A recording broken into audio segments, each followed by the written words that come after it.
नमस्कार दोस्तों। मैं एडवोकेट दीपक जोशी आप सभी का लेक्स वॉक टॉक में स्वागत करता हूं। जैसा कि आप जानते हैं, आज हमारे लेक्स वॉक टॉक का 9वां एपिसोड है और हम हर लेक्स वॉक टॉक के एक एपिसोड में आम जनता के महत्व का और आम जनता के जानने योग्य मुद्दा लेके आते हैं। हम लोगों का मकसद ही ये है कि लॉ जो कि ज्यादातर लॉ या पॉलिसी का मुद्दा जो कि ज्यादातर आम जनता से अछूता रह जाता है या आम जनता तक पहुंच नहीं पाता, उसको हर इंसान या हर व्यक्ति तक पहुंचाया जाए।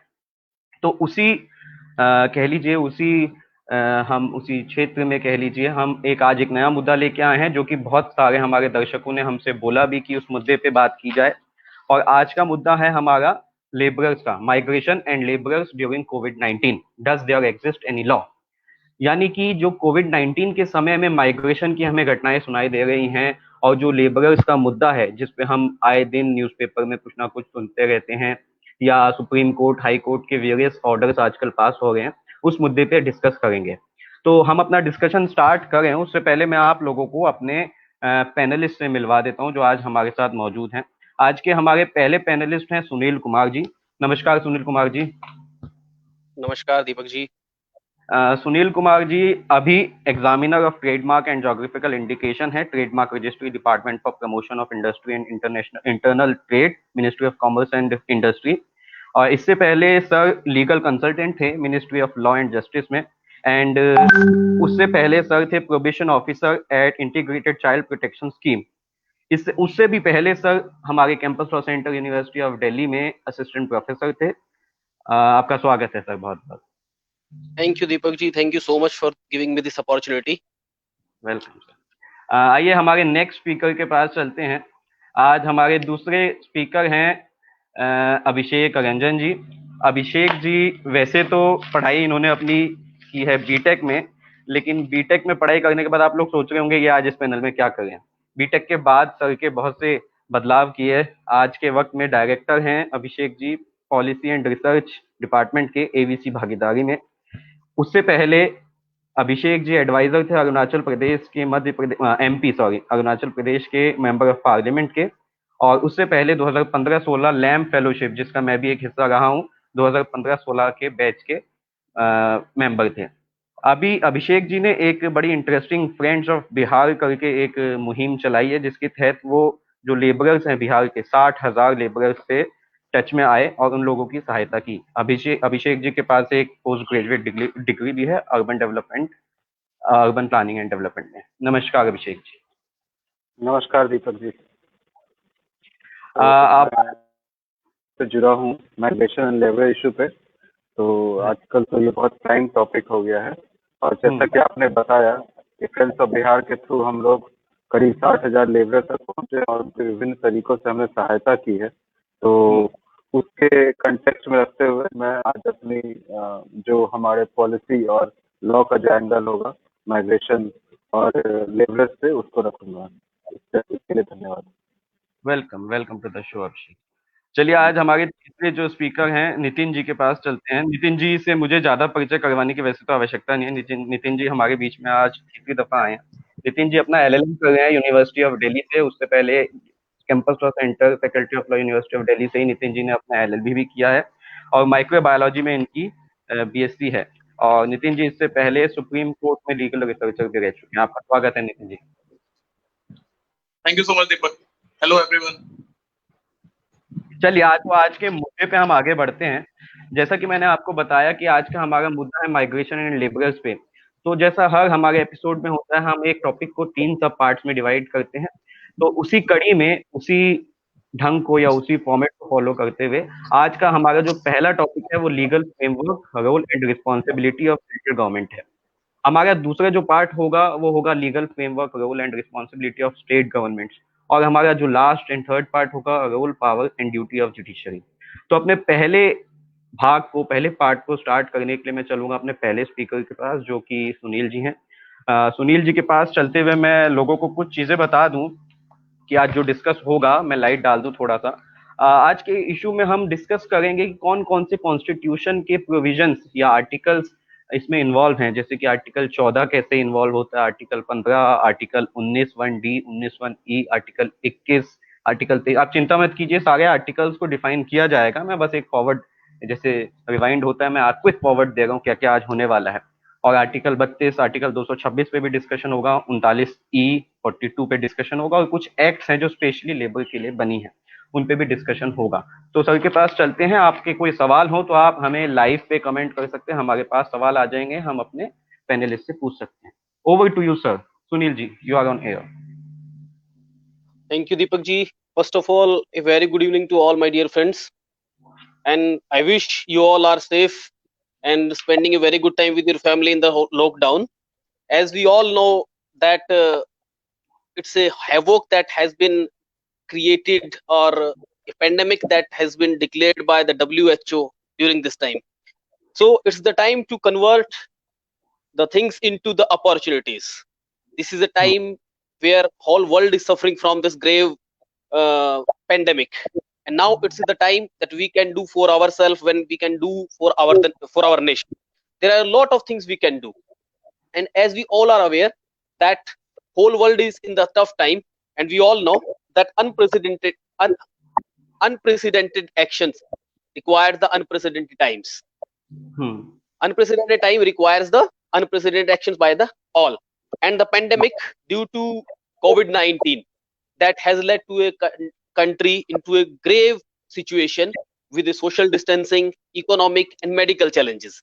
A lot of problems that has been arise in our nation, like medical challenges, facilities has been challenged, the social distancing, everything has been changed. The livelihood and the way of living of the people that has been completely changed in this scenario. Every person, his way of living, his way of meeting, everything has been completely changed.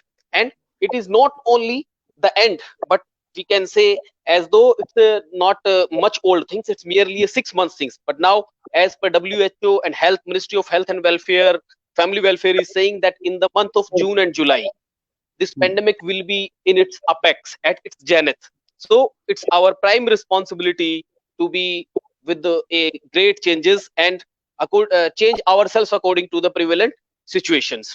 And everyone is changing according themselves according to the situations, and these changes are not the lifetime changes. Okay, and these changes has complete the lifestyles of the persons, like social distancing, sanitization, etc. And side by side, these changes have an impact on the economy also. A lot of things has been changed, and the main thing and the main change that has been occurred on the economy of the nation. As you all know that whole of our country is under lockdown since 24th March of 2020, when Honorable Prime Minister of the India, Shri Narendra Modi, has declared that from 24th March onwards, the country will be under lockdown. That strong and bold decision was taken by our Honorable Prime Minister, so that the containment of this disease can be separated and it can be protected. So the challenges, the main thing, it is the main impact of this thing is on the economy, and also it leads to a great economic management as well as the challenges. So now it's the time to manage our economy as well as our health and safety of our family as well as our society. The challenges will be for the millions of the people, for their livelihood, employment, and as the today's concern is that the migration of the people, millions of the people, and the migration of labor from one place to the another. As we all know that most of the states in India are not self-developed. The industrial sector is not in their own concern, so people migrate from one place to another, one state to another. So in this context, millions of the people migrated from the one place to another, one state to another. And now we all have seen in the media and all the things that a glimpse of this migration. The millions of people are walking on the roads, on their bicycles, by their feet. Now, by the time the government, in the lockdown 4 and the lockdown 3.0, the government has run the Sharmik trains and all the special flights, Vande Bharat mission. These things are separate things, but primarily when the people think that they do not have the sufficient means, and the government authorities are not taking appropriate actions for their livelihood, so they start their journey. So once they reach their home state, they can do anything, and if the situation will be normal, then they will return to their workplace. So, and we all know that it is not possible for the government to engage all the persons in the industries or all the persons in the government sector. So there are non-governmental sectors also which have much more capabilities as well as the possibilities, so that they can engage the millions of people in their industries, and it can give them a large number of employment. So migration of labor is a very serious concern, and it is not only the industrial growth, it is not only affects the industrial growth, but for the health and safety of the workers also. Because if the migrants are migrated from one place to another, definitely they will carry themselves, because this disease is a kind of that disease. Now there were certain symptoms, but now it becomes asymptomatic also. So to prevent the separation, to prevent the containment of this disease, the government has decided to put the lockdown, and the movement of the persons has been completely restricted. But there are various legislations. There is a lot of time now.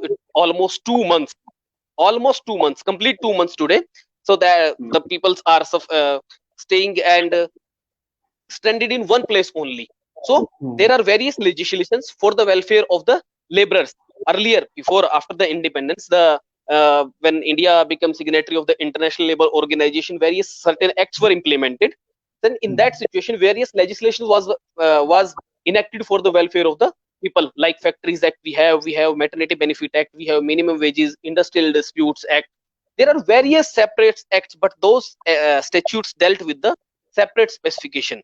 Like Maternity Benefit Act, we are having that act specifically deals the maternity benefits to a pregnant woman who is working. Industrial dispute, when there is a dispute between the workman and the worker, employment and the employer and the employee. So that statute specifically dealt with them. But now the government, as we are aware that most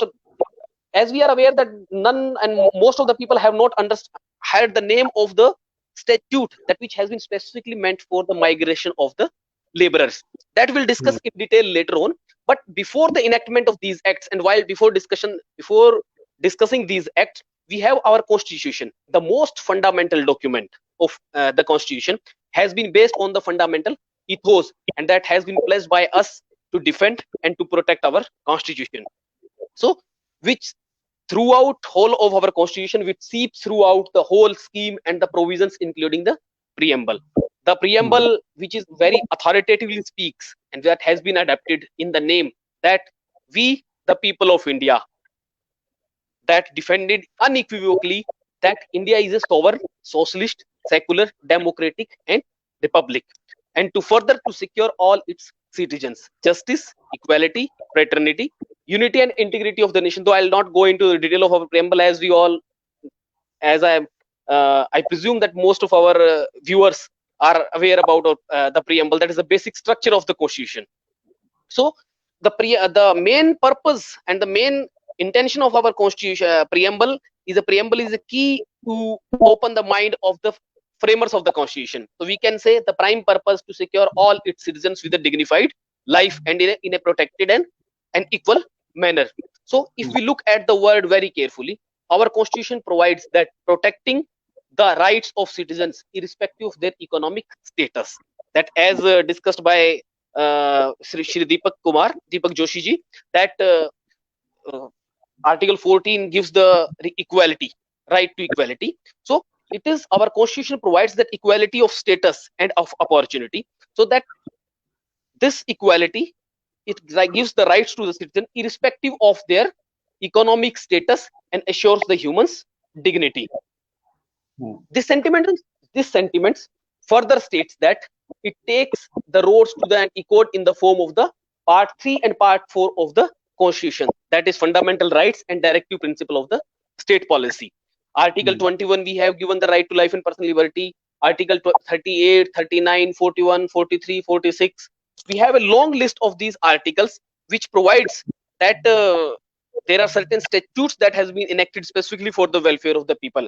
So we can say, as we are aware, that labor or the statute of labors are a subject of the concurrent list, that is entry 24 of 7th list of the constitution, list 3rd of the constitution of the 7th schedule, that is specifically dealt with, that it specifically tell regarding the migration of the labor, and to protect the equal wages, payment of wages, there are certain statutes. If the central government has enacted any statutes, then the state government can implement that, and side by side it can be enacted or it can be amended by the state governments also. So being in the concurrent list, it gives the opportunity as well as the power to the state legislature to enact it according to their own situation. As we all know that India is a country with the unity in diversity, so we have a different kind of different kind of geographical things. So from east to west and from south north to south, we have a lot of different things. So in this situation, the state governments, according to their own things, they can enact and they can amend these statutes. Okay. So the Supreme Court, as first of all, that fundamental rights and directive principle of state policy are interlinked to each other. We cannot say that one is less important and one is more important. So both these we can say that Honorable Supreme Court in a case Minerva Mills versus Union of India in 1980, it has been reiterated by the Honorable Supreme Court that fundamental rights and directive principle of state policy are two wheels of the same chariot. One is not less than important. One is not less important than the other, though it's all together working. So we can say it is a part of the same coin. Okay. So, but as we yes, please. Yeah. So shall we move to the next speaker, sir? Well, let's go to the next speaker, Nitin ji. Nitin Agnihotri will put some more light to the topic. तो नितिन जी, जैसा कि सुनील जी ने बताया कि हमारे constitution में fundamental rights हैं, fundamental duties हैं, और प्रीएम्बल की भी सर ने बात की, सर ने आर्टिकल 14 की 21 की बात की। तो आप थोड़ा सा और स्पेसिफिक करके बता सकते हैं हमारे दर्शकों को, जो हमारा पहला टॉपिक है इसके विषय में, legal framework, role and responsibility of central government. So thank you so much, Deepak. I would like to begin with the main. I will reiterate the main provisions, articles, and the acts. Then I'll continue with my arguments. Okay. So mainly there are articles which deal with the welfare of labor indirectly. If we can talk, beginning from the preamble of the Constitution, it talks about the social, economical, and political justice. I'll first reiterate the essence, जैसा sir ने बोला उसको further और specific, then I will come to this कि substantiate कैसे करेंगे उसको इस प्रेजेंट सिनेरियो में for the welfare of labour. Article 14, 19 and 21, as you know, the golden rule, it was introduced by Honorable Justice P.N. Bhagwati sir in Menka Gandhi Union of India. Then Article 19(1)(g or read with restriction of 19 clause 6. Article 23 against bonded labor. Article 24 जो forced labor बच्चों से नहीं कराएंगे under within age of 14 years specifically है ना। और 43 जो this talks about the living wages. There are three kinds of wages, Deepak. First is minimum wage, then fair wage, then living wage. And Article 43A amended, it provided for the participation of workers in the management of industry. Then Article 39E for the welfare of laborers and workers. And Article 32, as you know, the soul, heart and soul of our Indian Constitution. अब इन articles को हम execute कैसे करेंगे, इन reliefs को जो provide करेगी हमें अपने, बिकॉज हमारे ऑडियंस कई सारे लॉ स्टूडेंट्स भी हैं और ऑलरेडी उन्हें थोड़ा आइडिया होगा, और जब जनरल पब्लिक है तो मैं इसको बताना चाहूंगा। Article 248 read with list 3 of 7 schedule entry 24 which talks about the welfare of labor, जो लेबर के लिए लॉज बनाएगा, सेंटर और स्टेट दोनों की पावर होगी कंकरेंट। देन आर्टिकल 254 अगर जैसे कि अभी यूपी ने कुछ अमेंडमेंट किया है या बाकी स्टेट्स ने, तो सेंटर के लॉज है, लेबर लॉज बेसिकली, तो उसमें वो ऑर्डिनेंस पास करके अनकॉन्स्टिट्यूशनल है। This is the main issue here. उन्होंने 3 साल के चेंज कर दिए हैं, मतलब ऑर्डिनेंस पास करके 3 साल के लिए 1000 उसने बोल दिया है कि वीक्स के लिए, तो सॉरी है ना, 1000 डेज के लिए, सॉरी 1000 डेज और 33 वीक मंथ्स के लिए, इतना मतलब उन्होंने एक्सटेंड कर दिया है। जबकि हमारा ऑर्डिनेंस अगर 123 में पास होता है तो भी वो 6 मंथ प्लस 6 वीक्स जब लेजिस्लेचर आएगा, वो दोबारा से सिटिंग होगी लेजिस्लेचर की, स्टेट या सेंटर की, और 213 में वो सेंटर के लॉस को कैसे बाईपास कर सकते हैं। तो this is the main issue, we will deal. और इसका एंट्री 24 बता दिया है मैंने। और अब लेबर लॉस शुरू कैसे हुए, labour laws, it's very interesting Deepak. हमारे लेबर लॉस जो शुरू हुए थे वो एक पेंडेमिक से ही शुरू हुए थे। जब पेंडेमिक प्लेग आया था 13 एंड 14 सेंचुरी में, तो around 1/3 of the population of this European population and 1/3 England की पॉपुलेशन पूरी उनकी डेथ हो गई थी। अब उनपे कोई, उनके लिए कोई लाइवलीहुड का मतलब उनके पास कोई ऐसा लाइवलीहुड का मींस नहीं था। तब लेबरर्स ने वहां पे इंग्लैंड में, यूरोप में डिमांड किया, specifically through out the Europe उनकी एक डिमांड रेज की कि हमें लाइवलीहुड प्रोवाइड की जाए। तब लाइवलीहुड उन्होंने प्लेग बोनस की डिमांड की। तो 13-14 सेंचुरी में जो प्लेग बोनस का कॉन्सेप्ट है वही मॉडर्न, इसमें वहां से इसका जो सीड्स थे लेबर लॉ के, वहां से इन्होंने इसको शो किया था। तो फिर 1926 में जो हमारा ये ट्रेड यूनियन एक्ट और ये सब आए, तो ये कॉलोनियल लॉस थे। इंग्लैंड की सॉइल पे ये सारे लॉस ड्राफ्ट किए गए थे, central laws. There are more than 200 state laws and around 42 central laws which deals with the welfare और जो कंडीशंस है लेबर्स की। तो there are around 242 labour laws throughout the country Deepak. अब इसमें इंटरेस्टिंग ये है कि उनका ग्राउंड इम्प्लीमेंटेशन कैसा होता है। जो इंस्पेक्टर्स आते हैं ग्राउंड में, अभी रिसेंटली एक केस में सुन रहा था, one of the senior most professor of NALSA, वो बोल रहे थे कि होता क्या है कि जब ग्राउंड में इंस्पेक्टर आता है लेबर लॉस को इम्प्लीमेंट कराने के लिए, तो वो देखता है कि एम्प्लॉयर पे इवन फाइन लगा देता है इस चीज के लिए कि आपने वाटर कूलर की जगह मटके की जगह वाटर कूलर कैसे लगा लिया। मतलब उनका इंटरप्रिटेशन इतना वीक है। तो आप समझ रहे हैं कि मतलब लेबर्स की क्या ही सुनते होंगे वो लोग। तो कंडीशन इतनी ग्रेव है, मतलब वो लीगली बिल्कुल साउंड नहीं होते, ब्यूरोक्रेसी ने खत्म कर रखा है, ऑन पेपर उसका कोई इम्प्लीमेंटेशन नहीं है, जो सेंटर ने अराउंड इतने सारे लॉज बना रखे हैं।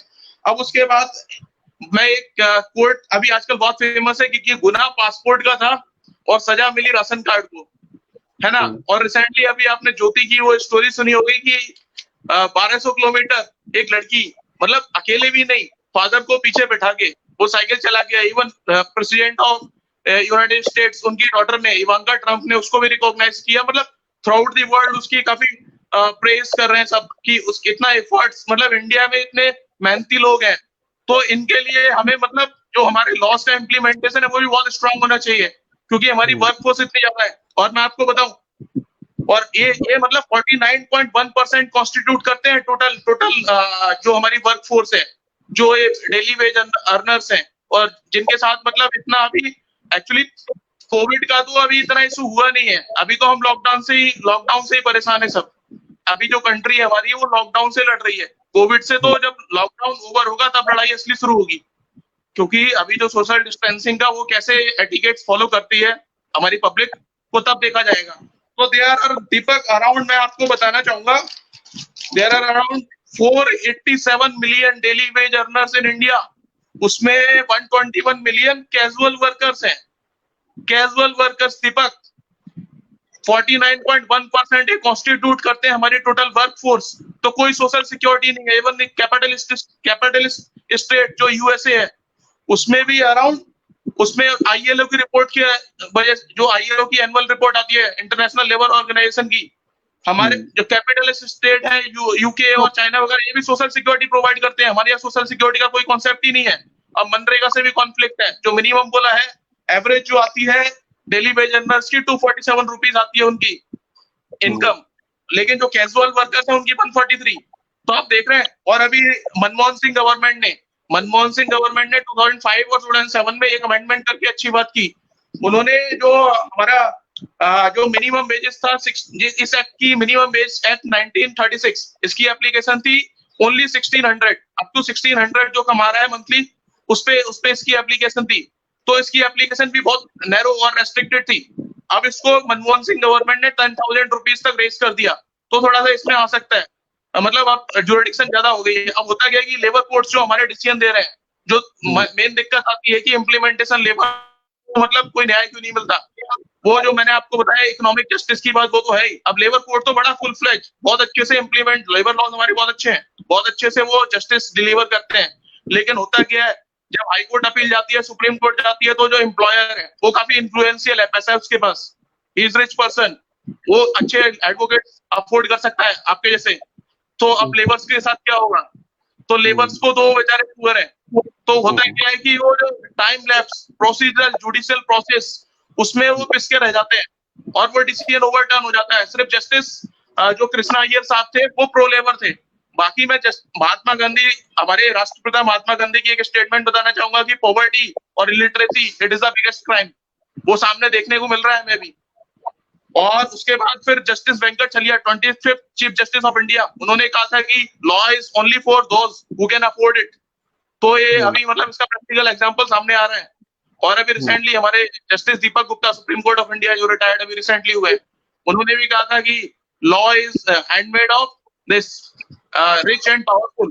तो लॉ मतलब आउट ऑफ रीच जा रहा है उसके जो लेबरर्स हैं, क्योंकि उनको ना तो कोई समझ है और ना उनको कोई ऐसा पता है कि कानून एग्जिस्ट करता है। मैं उनको बताना चाहूंगा उनके लिए 242 कानून है इस देश में, डिफरेंट टाइप्स के एक्ट हैं, trade union, minimum wages, maternity benefit और labour inter state labour migrant act है जो अभी मेन इशू आ रहा है, इंटर स्टेट में लेबर माइग्रेंट। और सबसे इंपॉर्टेंट बात दीपक मैं बताना चाहूंगा कि अभी जो मोदी गवर्नमेंट ने जब ये 24th को अनाउंस किया और 25th से लॉकडाउन लगा दिया सिर्फ 4 घंटे में, तो senior advocate supreme court of India उन्होंने इसको क्रिटिसाइज करते हुए कहा कि सिर्फ 4 घंटे का नोटिस पीरियड दिया आपने, आपको नोटिस देना था कम से कम मतलब अराउंड 3-4-72 आवर्स का दे देते, या फिर ऐसे कम से कम वो जा तो सकते थे 1 वीक का दे देते, उसके बाद आप लॉकडाउन लगा देते। होता क्या है कि जो रेंट पे रह रहे हैं डेली वेज अर्नर्स, और जो मैंने आपको बताया कि 247 रुपीज पर डे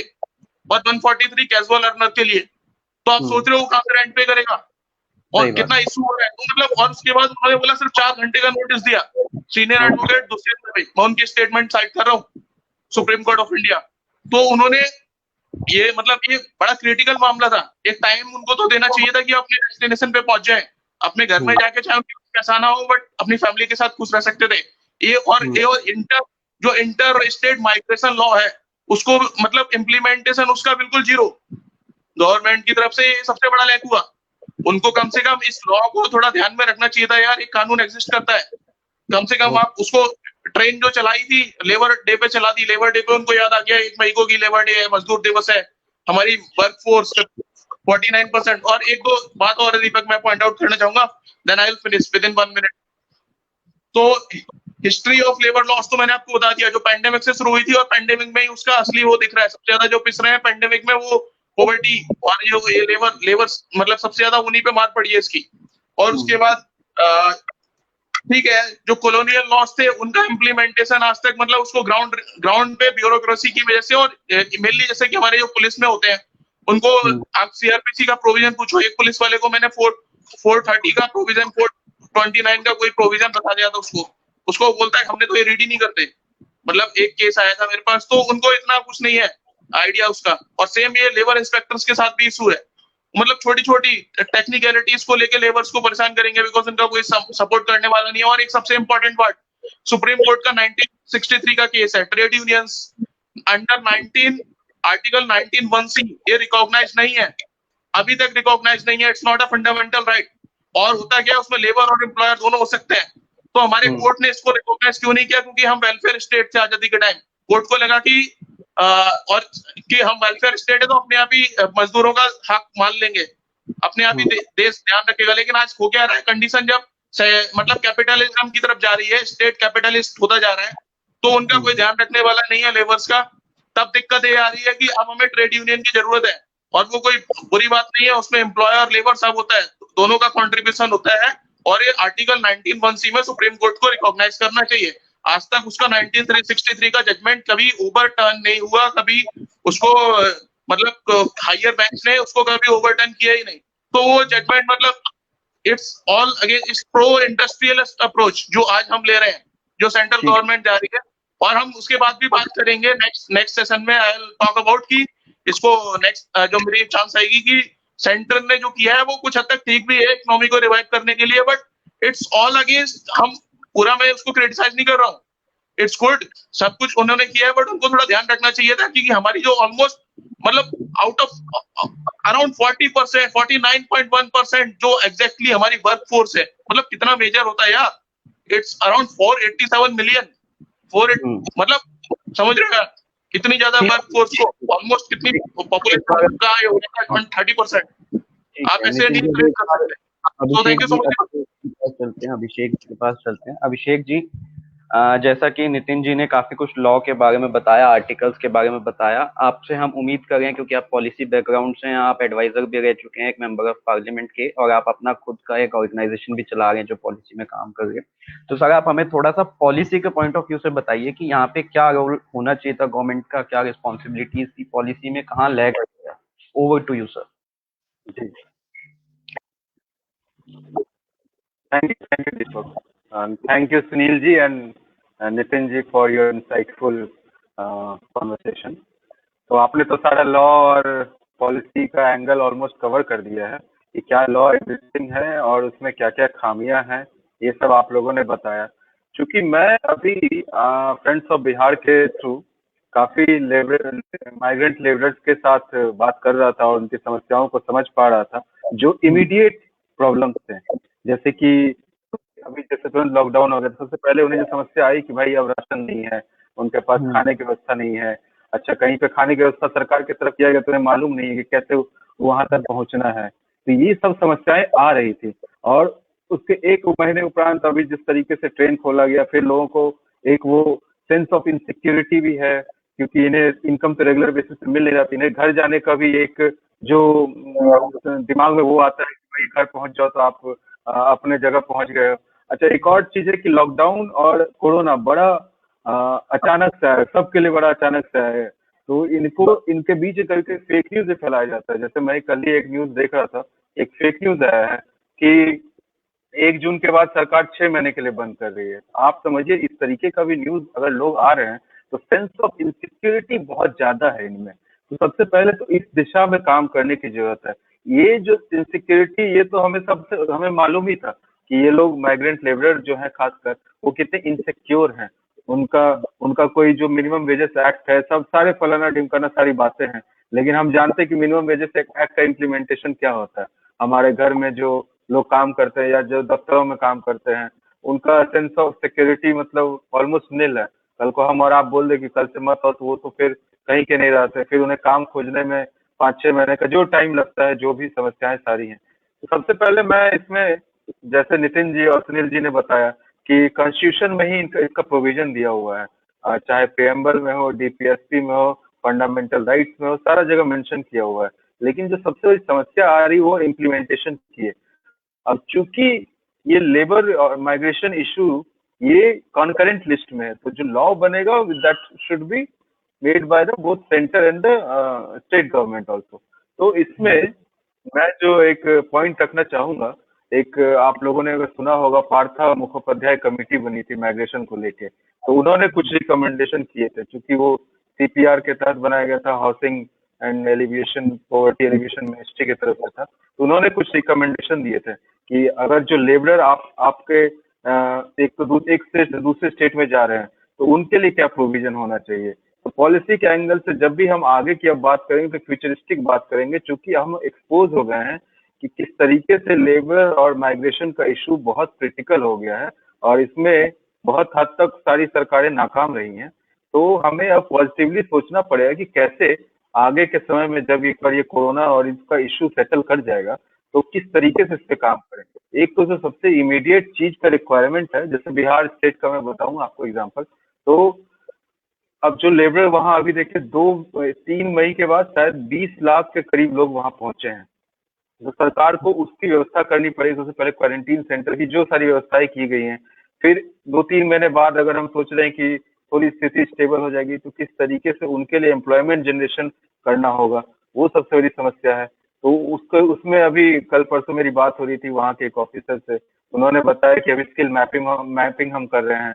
तो उसके बाद हम किस तरीके से लोगों का वो जानेंगे, प्रोफाइल जानेंगे कि वो किस तरीके काम के लिए अवेलेबल है, क्योंकि आप इमीडिएटली अभी उसको कंप्यूटर सिखा के कुछ जॉब नहीं दे सकते हैं।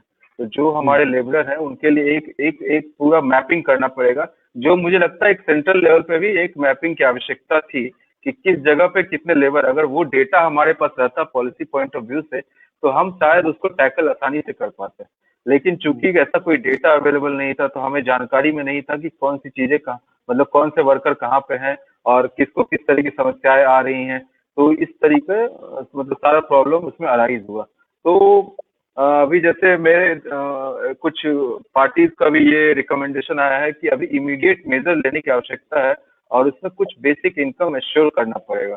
तो ये एक सॉल्यूशन हो सकता है, लेकिन ये भी वन टाइम सॉल्यूशन हो सकता है इमीडिएट मेजर की तरह। लेकिन एक लॉन्ग टर्म पॉलिसी सॉल्यूशन तो यही रहेगा कि उसमें हम किस तरीके से इन लोगों के लिए एम्प्लॉयमेंट, फिर sense of security, minimum wages act, जितने सारे एक्ट हैं उसको कैसे सही तरीके से इम्प्लीमेंट करवा पा रहे हैं, इन सब चीजों को बहुत हद तक ध्यान में रखने की आवश्यकता है। तो सेंट्रल लेवल पे तो मेरे विचार से इतनी सारी लीगल फ्रेमवर्क और जितने रूल्स और इंस्टीट्यूशन जितने दिए हुए हैं, अगर वो अपने आप को इस तरीके से सारी चीजों को इम्प्लीमेंट करवा दे तो वो बहुत हद तक कारगर हो सकता है। जी okay, thank you very much Abhishek ji. मैं एक बार अब अपने व्यूवर्स को फर्स्ट पार्ट का रिव्यू दे देता हूँ। तो फर्स्ट पार्ट में हमने जब लीगल फ्रेमवर्क और प्रोविजंस की बात करते हैं, रोल रिस्पॉन्सिबिलिटी की बात करते हैं सेंट्रल गवर्नमेंट की, तो सबसे पहले जैसा कि आप सबको हम बार बार बताते भी रहते हैं लेक्सवॉक के माध्यम से कि the basic law of land is the constitution of India. तो कॉन्स्टिट्यूशन ऑफ इंडिया की ही बहुत सारे ऐसे आर्टिकल्स हैं जो रूल्स एंड रिस्पॉन्सिबिलिटी सेट करती हैं सेंट्रल गवर्नमेंट की, जो जिसमें आर्टिकल 14 इक्वलिटी और राइट टू इक्वलिटी आता है, आर्टिकल 15 आता है, आर्टिकल 21 आता है। आर्टिकल 21 राइट टू लाइफ में राइट टू हेल्थ भी है, राइट टू लाइवलीहुड भी है। तो इन दोनों चीजों को हमें देखना पड़ेगा। और आर्टिकल 21 के बाद आपका आर्टिकल 23 की बात की नितिन जी ने, वो भी आता है। और इन सब को कवर करने के लिए कुछ डीपीएसपीज है जो सुनील सर ने हमें बताए थे, उनको साथ कवर करते हुए आर्टिकल 32, जिसे सोल ऑफ कॉन्स्टिट्यूशन कहा गया है अम्बेडकर जी द्वारा।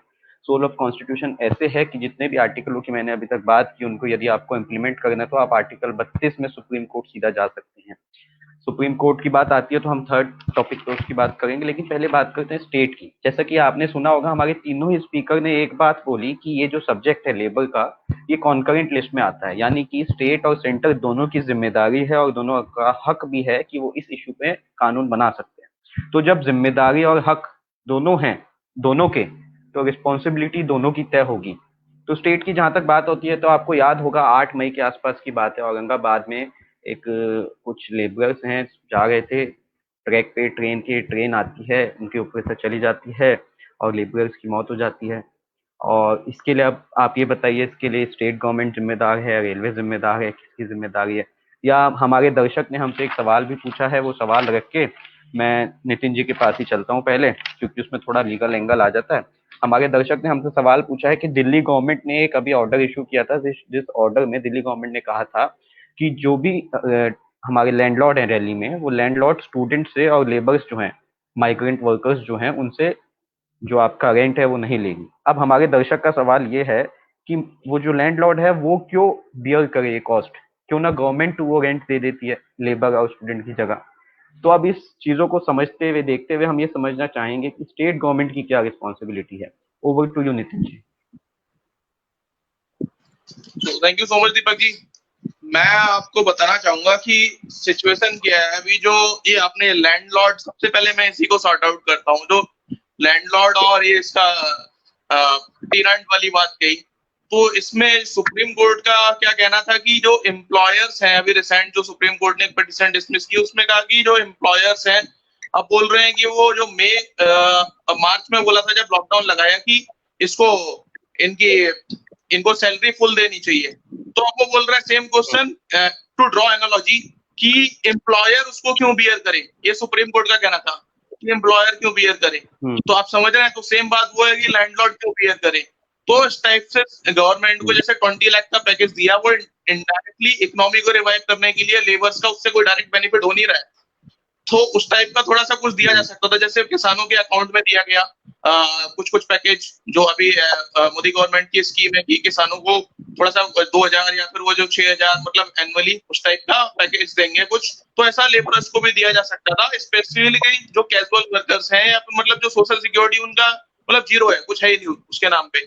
बिकॉज आर्टिकल 21 है सबका, वो सोशल, इकोनॉमिकल और पॉलिटिकल जस्टिस की बात हमारा प्रीएम्बल करता है। अब आप राइट टू लाइफ किसी का और राइट टू लाइवलीहुड होगा, tennis versus union of India किसी का नहीं छीन सकते।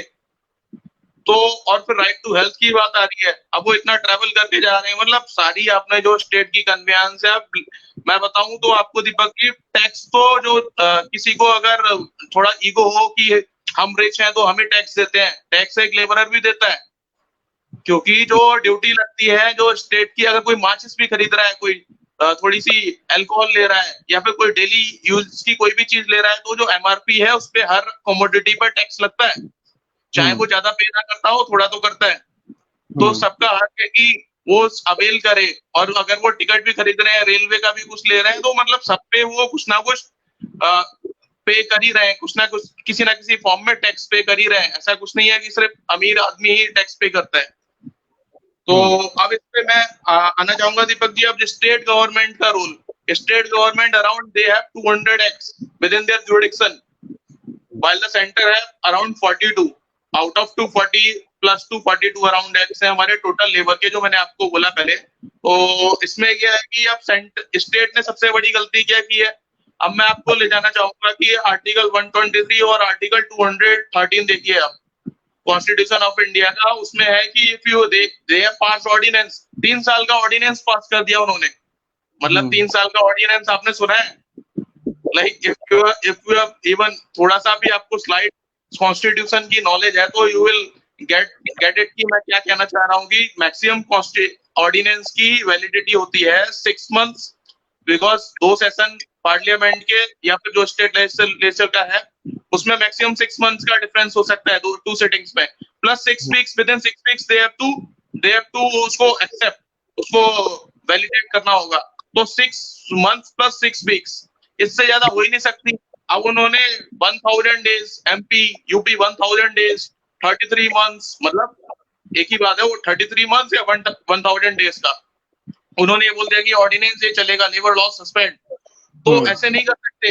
अब उनको ऊपर से एक तो सेंटर की भी वो असेंट, प्रेसिडेंट की असेंट चाहिए पहले तो वैलिडेट करने के लिए, लेकिन आप ऑर्डिनेंस 3 साल का कैसे पास कर सकते हो यार, ये कौन सा कानून है?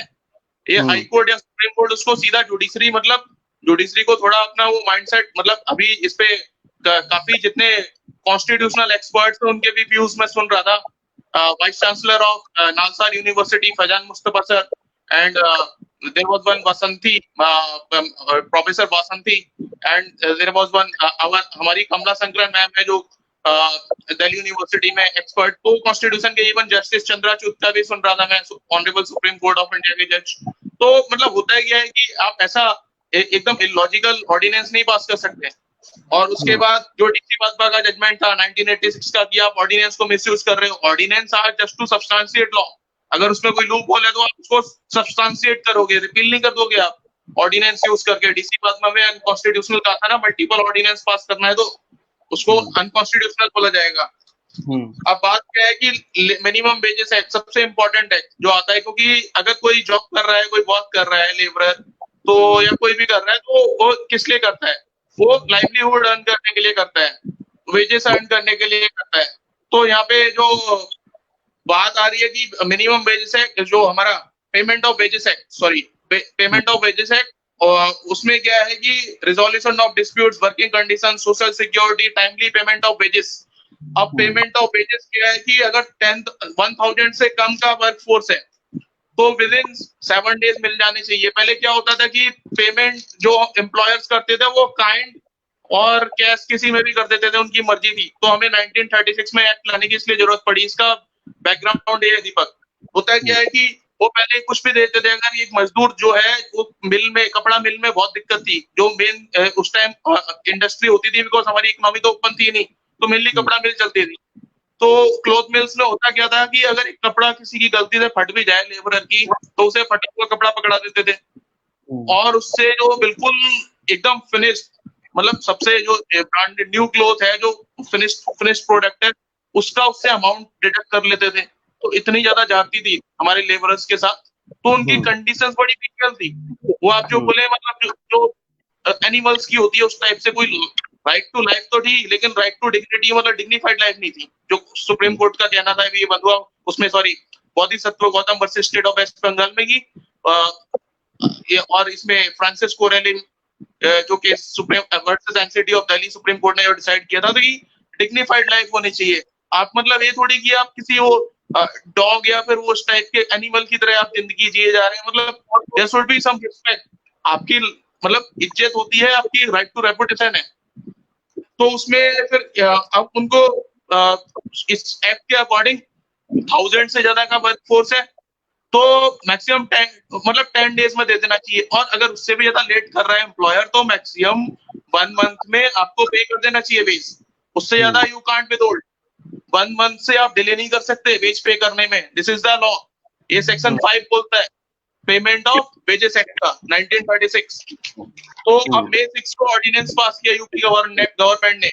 तो उन्होंने क्या और सॉरी ये एमपी गवर्नमेंट ने भी किया। MP industrial employment standing order act 1961 एक पहला एक्ट, और एमपी श्रम कल्याण निधि अधिनियम 1982। इन दोनों को उन्होंने मतलब अच्छा खासा उसको पूरा उसकी नेगेटिव वे में उन्होंने ओवरऑलिंग कर डाली उसकी। अब उसमें क्या था कि 50 और मोर वर्कर्स पे ये एक्ट अप्लाई होता था 1961 का MP industrial employment standing order. अब उन्होंने रेस कर दिया 100। मतलब अब 100 से कम अगर वर्क फोर्स किसी इंडस्ट्री में एम्प्लॉयड है तो वो रेगुलेट नहीं होगी इस एक्ट से। आप उसको बॉन्डेड लेबर कराओ, कॉन्ट्रैक्ट लेबर कराओ, article 23, 24 whatever you want to violate आप सब वायलेट कर दो। मतलब उनको पूरी लाइफ की धज्जियां उड़ा दो, समझ रहे हो? कुछ भी करो उनसे 12 घंटे 14 घंटे जितना काम कराना है कराओ। रेगुलेशन नहीं होगा। रेगुलेशन कब होगा? जब वो 100 से ज्यादा है। उस पे भी वो लेबर इंस्पेक्टर आके पता नहीं क्या करे ना करे। वो ग्राउंड इम्प्लीमेंटेशन जो ऑलरेडी मतलब बहुत ही बुरी हालत है। तो लेबर कोर्ट्स तो डिसीजन अच्छा देते हैं। जो जुडिशियल जो प्रोसेस है ऊपर जाते जाते जो मैंने आपको बताया अर्लियर लास्ट जो हमारा इस क्वेश्चन था सेंटर वाले में कि वो जुडिशियल प्रोसेस में फंस के रह जाते हैं। उनको कोई उनके पास उनको अपने मिनिमम जो बेसिक राइट्स हैं वो तो है नहीं। तो वो कोर्ट सुप्रीम कोर्ट तक कहाँ लिटिगेशन अफोर्ड कर पाएंगे? उसके बाद क्या है कि ये रेगुलेशन की बात की और इंडस्ट्रियल डिस्प्यूट एक्ट 1947। उसके बाद ये सारे जो एक्ट्स हैं इनको थोड़ा सा उन्होंने कुछ ना कुछ छेड़खानी करी है थोड़ी थोड़ी। और इसमें मेनली उन्होंने क्या किया कि जो ले ऑफ और रिट्रेंचमेंट के प्रोविजंस हैं of workers and closure of establishments will continue to apply. अब जो अफेक्ट हुए जो उन्होंने रिपील कर दिए प्रोविजन वो कौन से हैं? रिट्रेंचमेंट वगैरह तो लगेगा। अब वो कहना चाह रहे हैं कि पैंडेमिक में लेबर्स अपने स्टेट में माइग्रेट कर गए तो लेबर बहुत कम बचे हैं, वर्कफोर्स कम है। अब इंडस्ट्री को रन कैसे करेंगे? गवर्नमेंट का इसके पीछे लॉजिक ये है कि हम इंडस्ट्री रन कैसे करेंगे। तो उनका कहना है कि जो कम लेबर होंगे हमारे पास सिंपल सा फंडा गवर्नमेंट ने स्टेट और सेंट्रल गवर्नमेंट ने ये दिया है कि इकोनॉमी को रिवाइव कैसे करेंगे। तो हमारे पास जो वर्क फोर्स है वो कम रह जाएगी। I will take 2 more minutes Deepak. मैं बहुत इंपॉर्टेंट बात बोलने वाला हूँ। थोड़ा सा जल्दी कंक्लूड कीजिए क्योंकि हम 1 घंटे के पास पहुंच ही गए हैं। एक पूरा टॉपिक बचा। तो सबसे इम्पोर्टेंट बात ये है कि सेंटर का क्या लॉजिक है। वो भी एक हद तक काफी ठीक है बट उसको इम्प्लीमेंटेशन का उसका तरीका थोड़ा अलग होना चाहिए था। अब उनका कहना है कि हमारे पास वर्क फोर्स कम होगी क्योंकि लेबर्स तो माइग्रेट कर गए अपने अपने घरों में, स्टेट्स में, है ना। तो जब वर्क फोर्स कम होगी तो हमें उस कम वर्क फोर्स के साथ ज्यादा घंटों का काम लेना पड़ेगा। तो हमें 8 से लेके 12 घंटे का वो एक्सटेंड करना है। उन्होंने ये लॉजिक दिया है और बोला है कि सोशल डिस्टेंसिंग भी मेंटेन करनी पड़ेगी। तो होगा क्या कि जो 8 घंटे काम कर रहे थे 100 मजदूर, अब उनसे काम कराओ 40 या 50 मजदूरों से, सोशल डिस्टेंसिंग भी हो जाएगी और वो 8 की जगह 12 घंटे काम करेंगे तो वो जो इकोनॉमी को रिवाइव करने का फैक्टर है वो भी बूस्ट कर जाएगा। और एक मैं आपको बताऊं, इसमें ऑर्डिनेंस लाने की जरूरत ही नहीं थी। जो सबसे वैलिड लीगल पॉइंट है जो मिनिमम वेजेस एक्ट में है कि 3 महीने का अगर आपके पास कोई एक्सेप्शनल सर्कमस्टांसेस अराइज होते हैं जैसे कि अभी पेंडेमिक में हुए हैं तो 3 महीने का आपको गवर्नमेंट एक्ट में ही प्रोविजन है। आप मतलब आपको ऑर्डिनेंस लाने की जरूरत ही नहीं थी। आप किसी कॉन्स्टिट्यूशनल एक्सपर्ट से पूछ लेते, लेबर लॉ एक्सपर्ट से पूछ लेते, आपके होने चाहिए थे गवर्नमेंट डिपार्टमेंट में वो जो थोड़ा सा काम करे, एक वो सरकारी कर्मचारी टाइप एडवाइस ना दे दें। तो आपके पास एक प्रोविजन होना है, उनको पता होना चाहिए था कि उसमें क्या है कि 3 months का एक्सेप्शनल सर्कमस्टांसेस में आप 8 से 12 घंटे बस ही बढ़ा सकते हैं सिर्फ 3 महीने के लिए। उसके बाद आपको वो भी मैन्युफैक्चरिंग यूनिट्स में जिससे आप रिवाइव कर सकें अपनी इकोनॉमी, उसके बाद आपको वो खत्म कर देना चाहिए। लेकिन ये 3 साल का ऑर्डर है टोटली अनकॉन्स्टिट्यूशनल, टोटली इनवैलिड। ये सुप्रीम कोर्ट में once it will be challenged, it will be struck down, absolutely struck down, क्योंकि 6 months 6 weeks उससे ज्यादा you can't afford an ordinance कि उसको आप कैसे प्रेसिडेंट का आगे बढ़ाते हैं टॉक को। अब एक बार एक क्वेश्चन भी आया है हमारे स्पीकर का, हमें अगले स्पीकर के पास चलना चाहिए। एक हमारे दर्शक का क्वेश्चन आया है, अभिषेक जी के पास चलते हैं सवाल को लेकर। सवाल अभिषेक जी ये है कि जो स्टेट में जब ये लेबरर जो हैं, एक मानिए दिल्ली से गए, दिल्ली से बिहार पहुंच गए, आप तो काम भी कर रहे हैं इसमें बहुत, सपोज कीजिए बिहार जब पहुंच गए, अब सवाल ये है जब दिल्ली से ये लोग निकले तो भी दिल्ली में इनको अवेलेबल हो एडिक्वेट मेडिकल फैसिलिटीज, हॉस्पिटल में भी और क्वारंटाइन सेंटर में भी, और जब वो बिहार पहुंचे क्योंकि घर जाने से पहले उन्हें क्वारंटाइन किया जाएगा जो कि नियम है, तो वहां पे भी ये सुविधा मिले, तो ये सुविधा देने में स्टेट किस हद तक कामयाब है और क्या क्या किया जा सकता है? Over to you sir. जी, नहीं ये काफी वाजिब सवाल है कि आज के पैंडेमिक सिचुएशन में, तो मैं आपको बताऊं जैसे अभी क्या स्थिति है, जैसे कोई भी अगर दिल्ली से मान लीजिए बिहार जा रहा है, किसी भी अन्य राज्य से कोई अन्य राज्य में जा रहा है, तो मैं बिहार को पर्टिकुलर एग्जांपल बना के बताऊंगा कि अभी जितने भी लेबर पहुंच रहे हैं उनका उनको पहले क्वारंटीन सेंटर में रखा जा रहा है, और उनकी अभी स्थिति ये है कि उनको सारी दवाइयाँ, जितने भी जो भी खाना और ये सब का प्रावधान है उनको अभी प्रोवाइड किया जा रहा है। राज्य सरकार भी इसमें सजग हो, क्योंकि शुरुआत में बहुत हल्ला हंगामा हुआ, तो अभी तो सजगता का लेवल काफी अच्छा है। लेकिन मेरा जो इसमें मानना है कि आगे इसके बाद क्या, मान लीजिए 2-4 महीने अब लेबर वहां पे रुक गए, उनका वो अपने घर पहुंच गए, लेकिन उनको सेंस ऑफ सिक्योरिटी जो जो सबसे बड़ी बात मैं कर रहा हूँ, उनको वो तो चाहिए ना, उनको जीवन आगे कैसे चलेगा।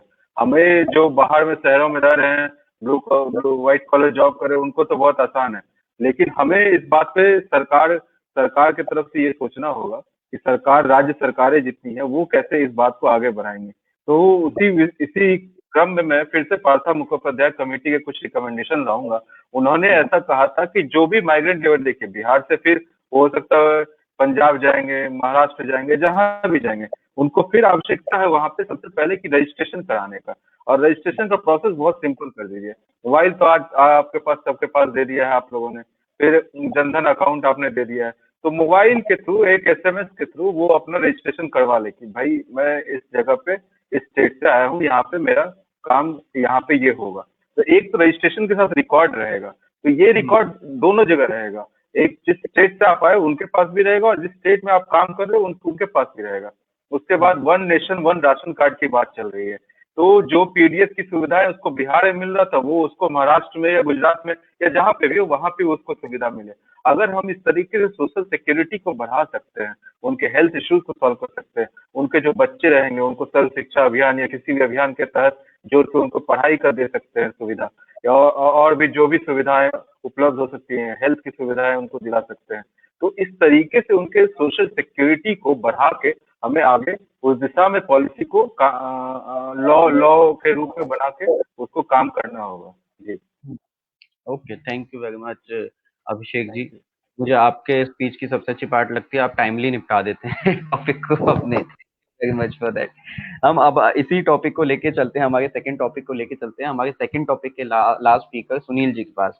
सर जैसा कि नितिन जी ने बहुत डिटेल में, बहुत अच्छे से हमें बहुत सारे प्रोविजंस बताए, बहुत सारे एक्ट बताए, अब 200 एक्ट ही 15 मिनट में तो कोई भी नहीं बता सकता वो ऑब्वियसली, लेकिन एक सवाल हमारे दर्शक ने हमसे पूछा है कि जैसा मैंने स्टार्टिंग में भी बताया कि औरंगाबाद में जो घटना हुई, या हमने बहुत सी ऐसी घटनाएं सुनी, पैरों में छाले पड़ गए, कोई फेंट होकर बेहोश हो गया, किसी की प्रेगनेंसी थी वो मतलब उसका लॉस हो गया, तो एक दर्शक ने सवाल पूछा है, क्या आपको ऐसा नहीं लगता स्टेट और सेंट्रल गवर्नमेंट को, स्पेशली स्टेट गवर्नमेंट को जिनकी स्टेट में ऐसी घटनाएं हो रही हैं, उनको ऐसे लेबरर्स को, ऐसे माइग्रेंट्स को जो इंजर्ड हो गए हैं या जिनकी डेथ हो गई है, उन लोगों को कंपनसेशन देना चाहिए खुद से, बिना कोर्ट के इंटरवेंशन के? Over to you sir.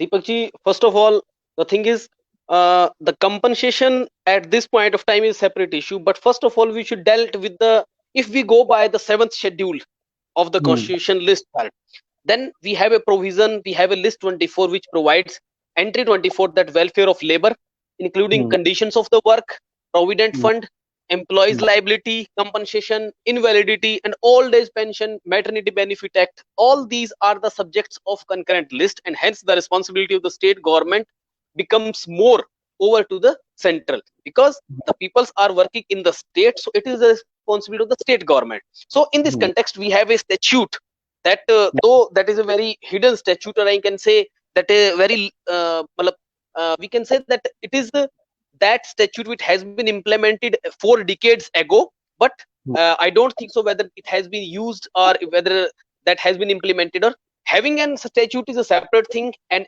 implementation of that statute is altogether different thing. So we have a statute that Interstate Migrant Workmen, Regulation of Employment and Conditions of Service Act 1979. We have a statute that is prevailing, but unfortunately most of the persons are not aware about the statute. In this context, that is a statute, then an act in which the purpose of this act is to regulate the employment of interstate migrant workmen and to provide for their conditions of the services and for the matters connected thereto. And at the time when this act was introduced, at that time there were you can say a lot of the construction projects were going on, and the peoples were engaged, the migrant workers were engaged in the construction projects, and we can say the 20 million persons, mainly 20 million persons of our India are mainly engaged in the unorganized sectors, and you can say the daily wage worker. They are not in a private sector, and they are not engaged in that kind of sector. You can say that where the particular amount is to be fixed, and they are on the particular role of that industry. So we have that kind of majority of the persons are there, in which we can say that they are in the unorganized sector. You can say that there is a kind of seasonal employment. When the work will be there, they will be employed, otherwise they will not be employed. So that act mainly work on their situations that was implemented for their purpose. So we can say this act is Interstate Migrant Workmen, Regulation of Employment and Condition of Services Act 1979. This act was implemented for the unorganized sector because at the time the laborers were ill-treated. Since at the existing laws were inadequate, I can say that existing statute means in this context the interstate migrant workmen, if when the migrants of the laborers is going from one place to another, for example from Haryana to Bihar, if it is going, now the time the government is running the Shramik special trains, and from by the buses they are sending the persons from one city to another. So if I am going to the Nitin Agnihotri, then second, there is short notice of the lockdown is there. If this lockdown notice is to be enlarged, then the people can settle according to their own place, according to their own convenience. So that would be a benefit for the people, and they can engage themselves according to their own existing circumstances. So that would be a good step if it had been there, but unfortunately the government has not did so. So in this context, the interstate migrant workmen, there are a certain provision that is a very small statute which gives the separate powers. I am coming to the question of compensation of the Aurangabad that incident. I'll come to later on, but first of all, let me give a little glimpse of the statute. So in this act, mainly when the statute is there, that statute fixes the responsibility of various responsibilities. It is not the responsibility of the state from whom where the worker or the laborer is working. Rather, it fixes the responsibility of the persons of the home state also. Means from where the person's belonging. Means suppose any person or the working who is working in Haryana, and if he hails from the Bihar, then it is the responsibility of the Bihar government also, and prime responsibility is the Haryana government. Rather, it's side by side putting the responsibility of the Bihar government. There are the role of contractor is there. There are strict provision is there. The role of employers are there. The right of interest, there are certain rights that has been given to them in this particular statute. That is, establishment and hiring of the workmen are required to obtain license. If any industrial sector is there, and if he is putting the workers, the interstate migrants, the laborers, then he has to obtain the license from both the states, primarily from the state, and from the registration of the employers as well as the employees mandatory. So in that context, there will be a particular record, and it would be easy for both the authorities to put the check and balance. Now come to the point of right of the interstate migrants. It is the responsibility of the employer to provide the equal wages. So Mr. Nitin Agnihotri has very widely articulated the statutes, maternity benefit, industrial minimum wages, payment of wages, payment of bonus, a lot of acts that has been very beautifully articulated by Nitin Agnihotri.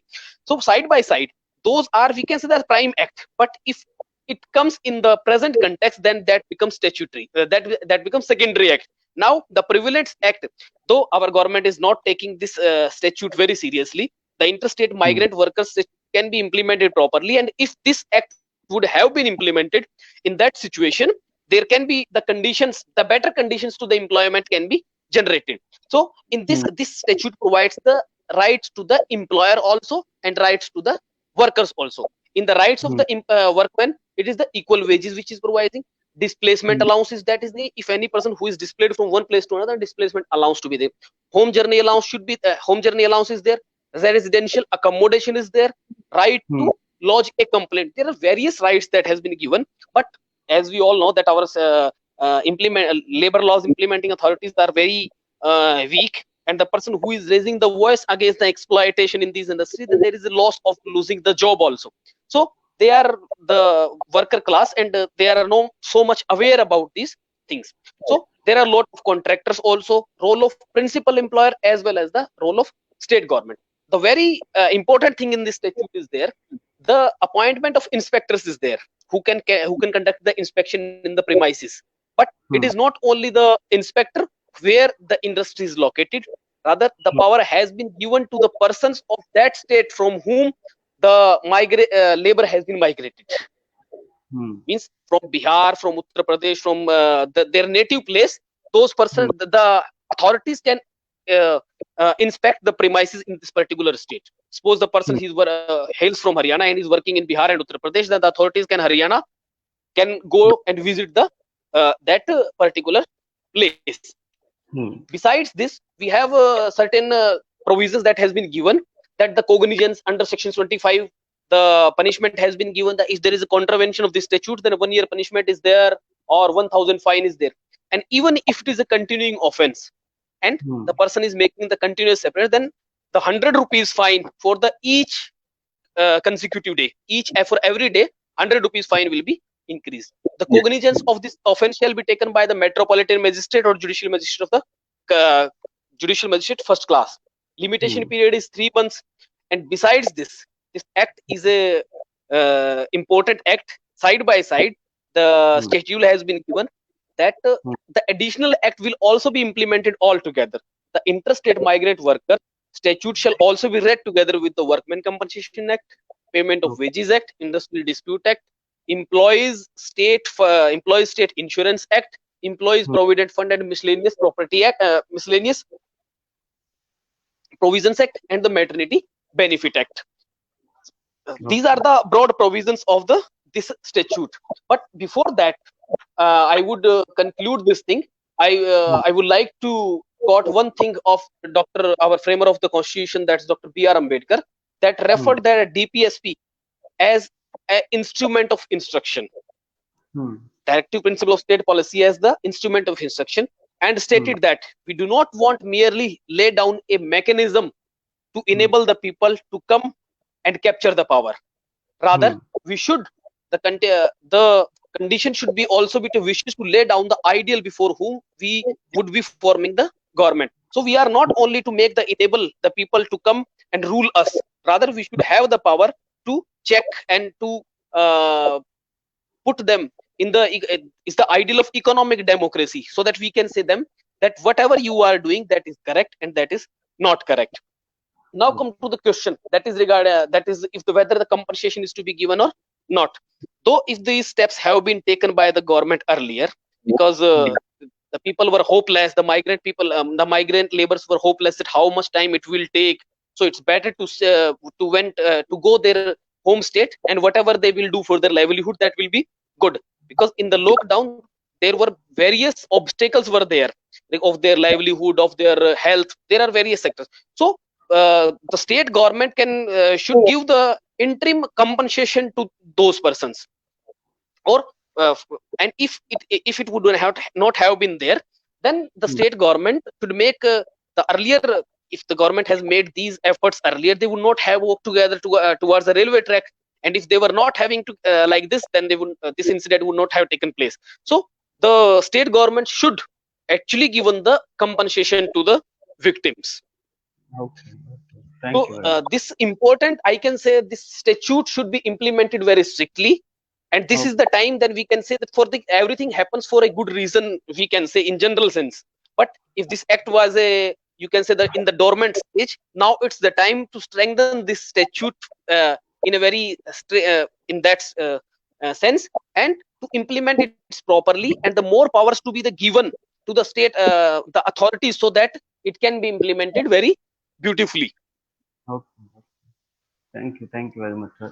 Thank you. Now, to brief this part आई, क्योंकि time वैसे बहुत ज़्यादा निकल गया, मैं बस मोटा मोटी कहूँगा कि नितिन जी ने काफ़ी अच्छे से हमें लॉज बता दिए।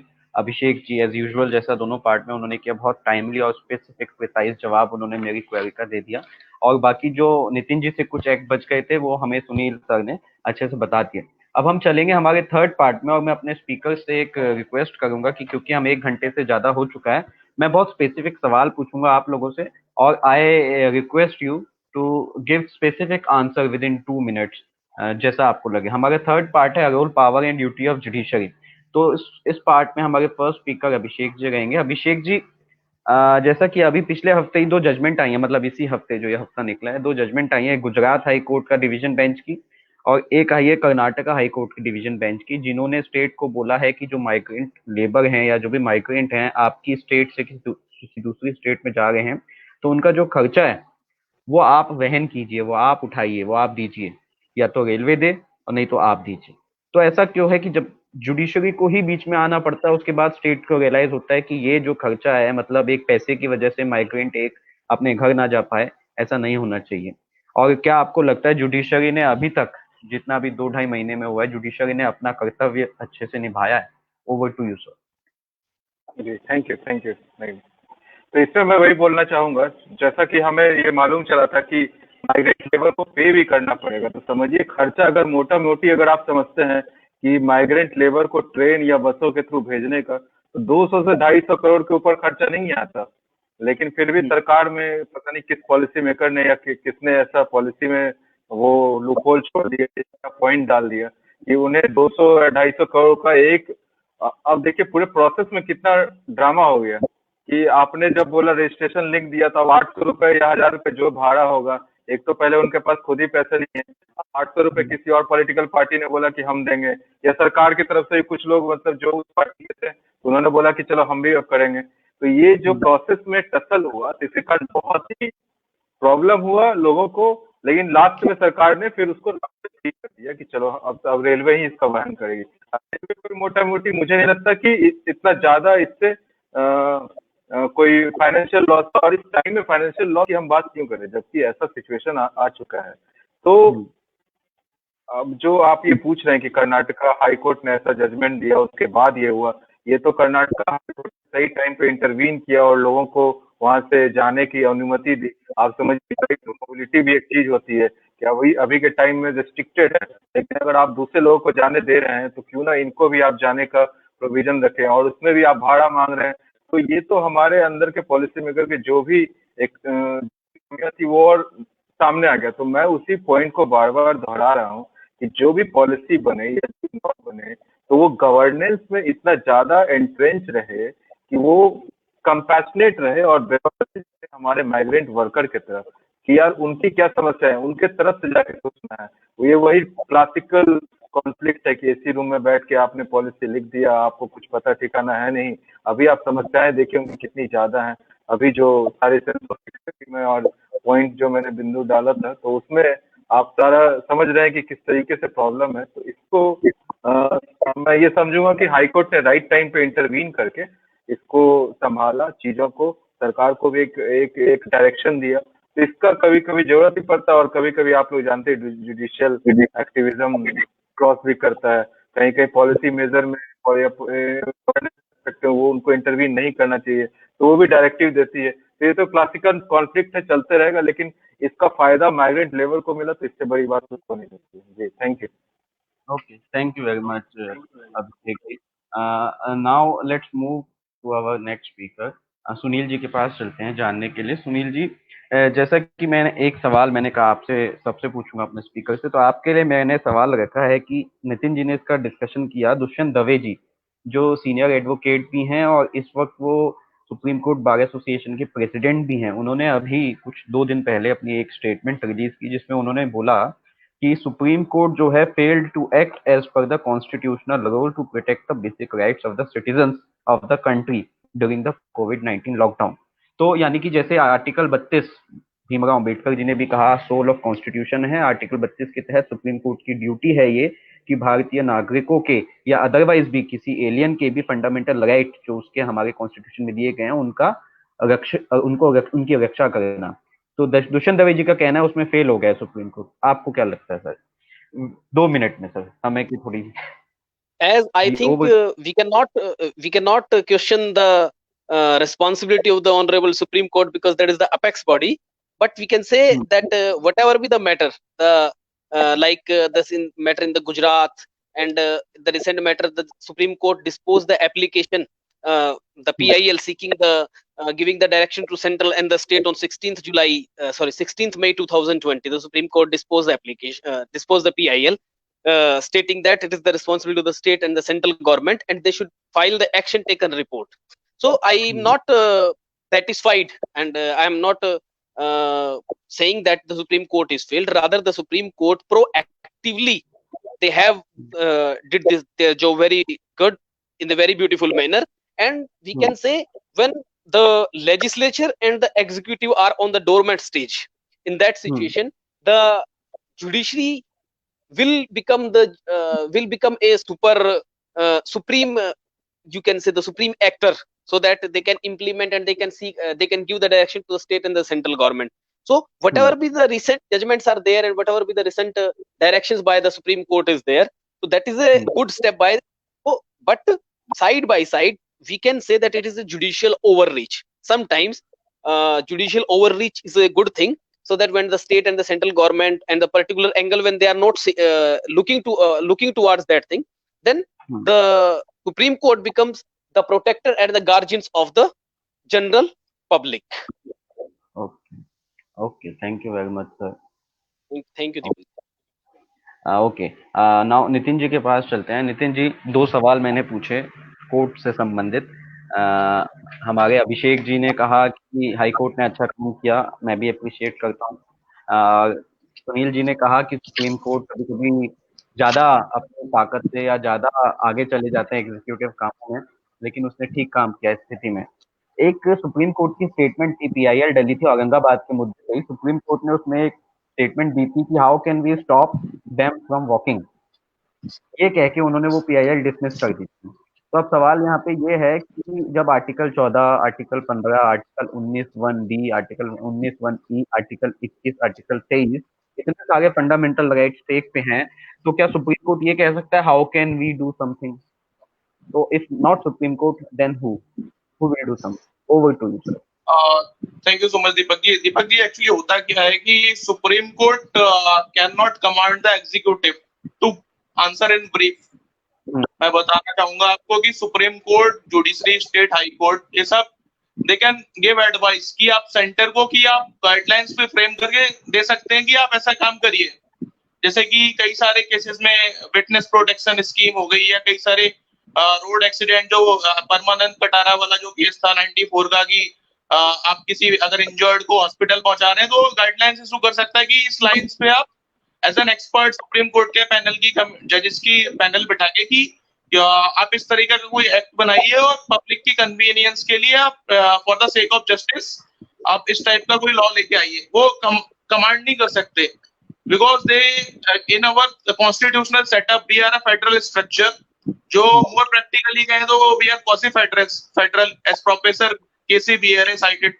तो कहने को तो अभी मतलब हमारा वो तीनों का ऑर्गन्स का the separation of power is there, जो हमारे आर्टिकल 50 में बोला है।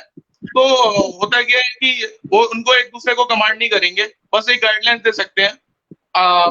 आपको अच्छा लगता है आप करिए, बाकी फिर वो अगर उनकी सेंटर और स्टेट गवर्नमेंट की एग्जीक्यूटिव या लेजिस्लेचर की मर्जी है, अगर वो कोई कानून बनाते हैं तो इस टाइप का, तो बिकॉज सुप्रीम कोर्ट या हाई कोर्ट का जजमेंट अपने आप में कानून होता है उस जुरिडिक्शन के लिए, आर्टिकल 141 में, जो हमारे सारे व्यूअर्स को बताना चाहूंगा। तो उसके बाद होता क्या है कि अब इनको इम्प्लीमेंट करना है तो ठीक है, नहीं करना तो अगर वो कुछ गलत सलत लॉ बना देते हैं तो बाद में वो अनकॉन्स्टिट्यूशनल या इलीगल हेल्ड किया जा सकता है। और अब मैं जुडिशरी के रोल पे आता हूँ दीपक जी।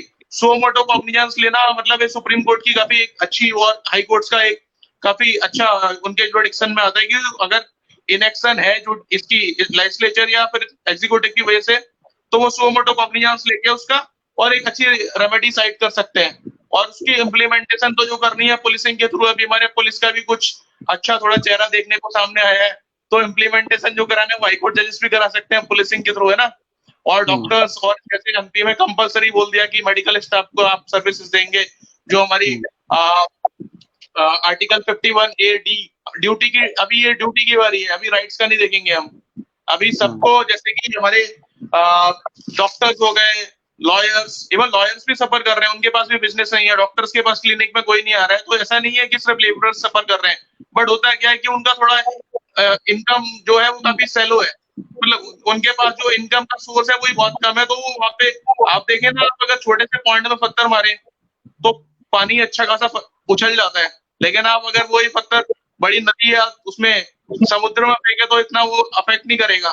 तो होता है क्या है, जो ऑलरेडी जिनके पास अपनी अर्निंग्स रिजर्व में थी वो तो सस्टेन कर पा रहे हैं, लेकिन डेली वेज अर्नर्स के साथ थोड़ी ट्रेजेडी हो गई है, कोविड से भी ज्यादा ट्रेजेडी हो गई है उनके सर्वाइवल के लिए। अभी जो हम राइट टू लाइफ की बात करते हैं, तो उनकी जो लाइफ तो मतलब एनिमल एग्जिस्टेंस जैसा हो गया है, डिग्निटी एकदम खत्म ही हो गई है उससे। और अब मैं जुडिशरी के रोल पे आऊँ तो जो ट्रेड यूनियन वाली बात है उसको एज ए फंडामेंटल राइट आज तक स्वीकार नहीं किया सुप्रीम कोर्ट ने, and they should recognise it. अभी कुछ अगर 5 जज बेंच का कोई डिसीजन आए तो 1963 का जजमेंट आज तक उसको कभी ओवरटर्न नहीं किया। दूसरी बात, डिसेंट और fair living, standard of living should be there, हमें मिनिमम या फिर फेयर वेज से ऊपर उठ के लिविंग वेज को अटेन करना होगा, cited in the DPSP article 43। और 3 ईयर ऑर्डिनेंस, ये जो 3 ईयर ऑर्डिनेंस है सबसे ग्रेव मिस्टेक है गवर्नमेंट की, all constitutional experts are talking about this. ये 3 year ordinance it's completely, even president assent दे तब भी नहीं होगा। हमारे संविधान का जो हमारे मूल भावना के अगेंस्ट है, ये it's against the basic soul of our constitution. Repealing is not the solution, जैसे कि रिपीलिंग की बात कर रहे हैं, काफी सारे इनएक्टिव लॉज हैं उनको रिपील कर दिया जाए। उनको जो बेसिक जरूरत है दीपक जी, वो मैं कहूंगा कि लॉस को, I will conclude with in 2 minutes, तो आप टाइम का मतलब चिंता मत कीजिए। तो होता क्या है कि repealing is not the solution, जो हार्ड लैंग्वेज है लॉ की उसको सिंप्लीफाइड करके, जिससे लेबरर्स को या थोड़ा कम पढ़ा लिखा उसको भी समझ आए, या फिर उसको कोई इंटरप्रेट करके बता पाए। अब मल्टीपल इंटरप्रिटेशंस निकालते हैं, लेबर कोर्ट में कोई और इंटरप्रिटेशन थी, हाई कोर्ट में वो रिवर्स हो गई, सुप्रीम कोर्ट में उसको पूरा तोड़ मरोड़ के खत्म ही कर दिया कि केस क्या था। मतलब इतना जूरिस्प्रूडेंस एक्सेप्शनल लेवल पे अप्लाई कर देते हैं, because I was in supreme court for around 2 years. तो उसमें होता क्या है कि सुप्रीम कोर्ट में इंटरप्रिटेशन की बिल्कुल ही वो अपने जैसा लॉयर्स जितना एक्सेप्शनली क्वालिफाइड है अपने तरफ से धज्जियां उड़ाते हैं उसकी, उनके कंट्रोल में वो केस को किसी भी तरह से डिसाइड करा सकते हैं। तो ऐसा बहुत सारी बार होता है। उसके बाद क्या है कि गवर्नमेंट हैव अटरली फेल्ड, उन्हें क्या था कि एक मौका मिला था 25 को नहीं तो 29 मार्च को, जब आनंद विहार पे एक्यूमुलेट हुए थे, तब तो जाग जाते, तब पहुंचा देते। एक कुछ ज्यादा देर थोड़ी हुई थी, 4-5 दिन ही हुए थे। उसके बाद मुंबई में जब इकट्ठे हुए लेबरर्स, तब पहुंचा देते। अब वो लेबर डे सेलिब्रेट करने का इंतजार कर रहे थे कि हम मजदूर दिवस बनाएंगे, तो मजदूर दिवस पे ट्रेन चलेगी। और हुआ क्या फिर, तो जुडिशरी भी उस टाइम तक इतना एक्टिव नहीं थी, उसको बाद में थोड़ा सा चलो ठीक है, जुडिशरी ने एक अच्छा रोल प्ले किया है, सपोर्टेड। इवन सेंट्रल गवर्नमेंट की भी इंटेंशन अच्छी थी, बट इम्प्लीमेंटेशन जो था ये कंकरेंट है, तो स्टेट्स को आपस में कोऑर्डिनेशन करना चाहिए था, जैसे कि एमपी यूपी का है, वो कर सकते थे। और दिक्कत क्या है कि सेंटर ने एक गलती कर दी, सेंटर ने उन्हें रेस्ट्रिक्शंस और टाइटन करने का और हार्श करने का वो राइट दिया है, ग्रीन, ऑरेंज और रेड जोन में लूज करने का नहीं दिया। यहाँ सेंटर से गलती हो गई है। अगर सेंटर उन्हें थोड़ा लूज करने का राइट देता तो वो आपस में मैनेज कर सकते थे। तो सेंटर की एक मतलब थोड़ी सी मुझे लगा कि यहाँ पे गड़बड़ हुई। और दूसरी बात है 49.1% आज की डेट में exact data I am giving for 87 million 121 million casual, इतनी बड़ी वर्कफोर्स, उसको आप नाराज कर रहे हैं। एक रिवॉल्यूशन जो आप देखते हैं, फ्रेंच या अमेरिकन रिवॉल्यूशन या जो भी, पूरा ओवरथ्रो हो जाती है गवर्नमेंट। ये इतना बड़ा वोट बैंक है अगर देखा जाए तो। और उसके बाद अभी ड्यूटी का टाइम है, हमारे पास इतने, ज्योति की स्टोरी देखें आपको, कितने हार्ड वर्कर्स हैं। आपने कभी नहीं सुना होगा 1200 किलोमीटर अकेला, तब भी अलग बात है, वो फादर को बिठा के लेके गई। तो अभी बस जस्ट 1 मिनट, तो 29 मार्च वाला जो था ठीक है। पिछली बार से अब बात है कि दीपक जी, अरे सुनिए, सबसे इम्पोर्टेंट चीज, आप जब लॉकडाउन खत्म होगा तब बात आती है कि एटिकेट्स की, हमारी पब्लिक का एटिकेट्स क्या होंगे। असली कोविड से जंग तो अब शुरू होगी, because I'm a microbiologist. I can see we are on a ticking time bomb. जो वायरल स्प्रेड, जो इसकी कम्युनिकेशन की communicable, it's a highly communicable disease, year two year airborne, है ना, जो सार्स की तरह, मतलब जैसा हमारा आया था पल्मोनरी इन्फेक्शन। तो होता क्या है कि अब हमारी लॉकडाउन से जंग थी अभी तक, कोरोना से जंग तो अब शुरू होगी, और वो पब्लिक को एटिकेट सिखाने पड़ेंगे। उसका सॉल्यूशन मैं बताऊंगा आपको। सॉल्यूशन ये होना चाहिए कि जो लेबरर्स माइग्रेट कर गए हैं अपने विलेज, अपने होम टाउन, अपने घर पे, उनको मनरेगा की जो स्कीम है उसको वहां पे ग्राउंड इम्प्लीमेंटेशन बहुत जबरदस्त होना चाहिए, जिससे कि वो दोबारा यहाँ पे शहर की तरफ माइग्रेट ना करें, है ना। और जो यहाँ पे रिवाइवल वाली बात है, तो गवर्नमेंट ने जो ऑर्डिनेंस पास किया है कि हम कम स्ट्रेंथ के साथ और ज्यादा वर्किंग आवर्स के साथ काम करेंगे, इकोनॉमी रिवाइव होगी, विलेज में भी, अर्बन में भी, और we are a great country, we will flourish well. I support even prime minister Narendra Modi, और he is exceptionally good leader. He has emerged as a global leader. अब उनकी फॉरेन पॉलिसीज, उनकी ट्रेड पॉलिसी बहुत जबरदस्त है, लेकिन ये जो बात है ना, इसको मैं बोलूंगा कि अब इसका ग्राउंड लेवल पे मनरेगा का इम्प्लीमेंटेशन हो जाए अच्छे से। हाँ नितिन जी, प्लीज कंक्लूड कर दीजिए सर। मनरेगा का इम्प्लीमेंटेशन अच्छे से हो जाए तो फिर हमारा जो माइग्रेशन का इशू है वो खत्म हो जाएगा। लेबर सब आएंगे ही नहीं, वो इतने नाराज हो गए वैसे ही, तो उनको वहां पे लाइवलीहुड और डिग्निफाइड लाइफ मिल जाए। मैं बस ये चाहता हूँ कि उनको एक अच्छी लाइफ उनके होम टाउन में मिल जाए, और अर्बन में तो फिर हमारी इकोनॉमी, जब इंडस्ट्री ओपन होगी, अभी जब लॉकडाउन हटेगा, तो वहां पे इकोनॉमी रिवाइव करेगी पैरेलली, और we will move towards a super power. हम बहुत जल्दी ग्रो करेंगे। तो this is thank you so much Deepak. Thank you very much Nitin ji. तो जैसा कि आज थोड़ा सा ज्यादा समय हो गया, 1 घंटा 20 मिनट से ज्यादा हो चुका है हमें डिस्कशन करते हुए। तो to conclude I would say, मैंने बहुत स्पेसिफिक सवाल पूछे, सबने मुझे स्पेसिफिक आंसर दिए, लेकिन मैं थोड़ा सा नितिन जी से डिफर करता हूँ अपने लास्ट क्वेश्चन में। नितिन जी ने, क्योंकि मैं भी एक वकील ही हूँ, नितिन जी ने जैसा कि कहा कि सुप्रीम कोर्ट ज्यादा से ज्यादा गाइडलाइंस दे सकता है, तो मुझे लगता है सुप्रीम कोर्ट ने गाइडलाइंस भी नहीं दी। जिस पीआईएल की मैं बात कर रहा हूँ, उस पीआईएल में गाइडलाइंस ही मांगी थी डीएम और एसपीज के लिए, कि जो लोग सड़क पे चल रहे हैं उन लोगों को डीएम और एसपी को गाइडलाइन सुप्रीम कोर्ट इशू करे कि कैसे टैकल करे हर स्टेट के। नितिन जी, अब नेक्स्ट एपिसोड में मैं आपका इस पे जवाब लूंगा, आप हमें शॉर्ट वीडियो बना के भेज दीजिएगा, मैं पक्का पब्लिश करूंगा। I am not against criticism, लेकिन मुझे लगता है सुप्रीम कोर्ट ने ऐसा नहीं किया, और बीइंग एन एडवोकेट, ऐसा नहीं है कि सुप्रीम कोर्ट का आप कंस्ट्रक्टिव क्रिटिसिज्म भी नहीं कर सकते हैं, हाई कोर्ट काम कर रहे हैं।